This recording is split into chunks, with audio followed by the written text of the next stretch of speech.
برنامه اتحاد اروپا جوانان ناحیه رسان‌زمین بسیار اندوهگین شدند و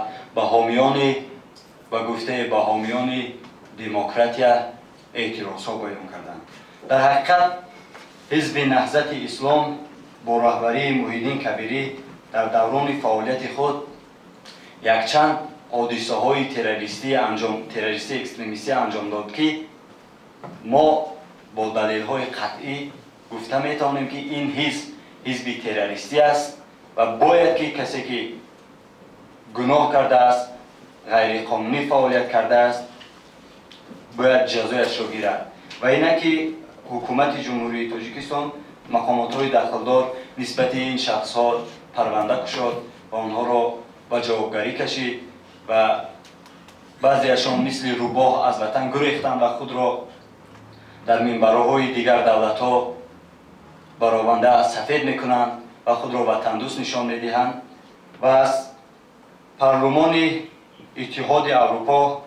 که به ایده حامیان دموکراتی هستند دعوت به عمل می‌آورم که آمده خود به چشم خود بینند آرامی را، آسودگی را، وحدت را، یگانگی را، دوستی را، آرامی را، خلاص تمام چیز را، تمام پیشروی را آمده خود به چشم سر بینند. من از نام کل دختران بدخشان از وکیلان اروپا خواهش میکردم که طرفداری صلح و آزادی، طرفداری و دستگیری صلح و آزادی باشند، نه اینکه از تروریستان. ما تکلیف میکنیم از نمایندگان پارلمان اروپا بیایید ما جوانان تاجیکستان شما را قبول خواهیم کرد، با مردم عادی روبرو خواهیم کرد، با همون شخصیت هایی که از این محبوسان جبر دیدن با همونها روبرو خواهیم کرد. خودتان صحبت کنید، خودتان واقعیت را ببینید و درک کنید. یگان چیزی ساخته‌اش نیست. بیایید خودتان نمایندگی روان کنید، مرحمت بیایید در تاجیکستان در بهترین شرایط ما شما را با آنها شناخت خواهیم کرد. اما من باوری دارم که صدای من به آنها خواهد رسید، لیکن باوری دارم که آنها از این چیز شاید رد کنند. بخاطر که ما چندین مرتبه شما را دعوت میکنیم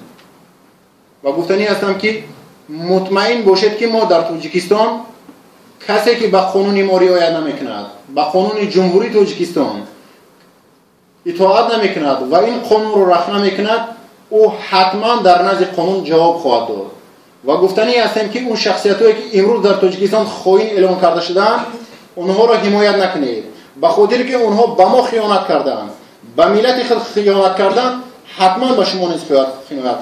خیانت خواهند کرد. امروز در این تکلیفنامه درج کردیم که چگونه مثلا وکیلان پارلمان اتحادیه اروپا یک بار از نمایندگی خودشون که در تاجیکستان هستند پرسان میشن که مثلا اکثر مردم در وجود چی میگن، اون چند نفری که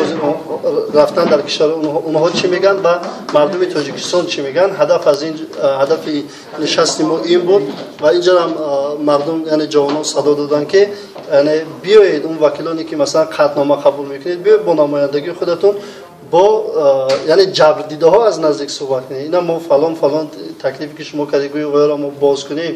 اما حالی جبر دیده ها چی میشه، بعد حالت قانونگذاری چی میشه، سود چی میشه، در اینجا درک کردیم و حتما تکلیف خودمون رو به پارلمان اروپا خواهیم رسوند.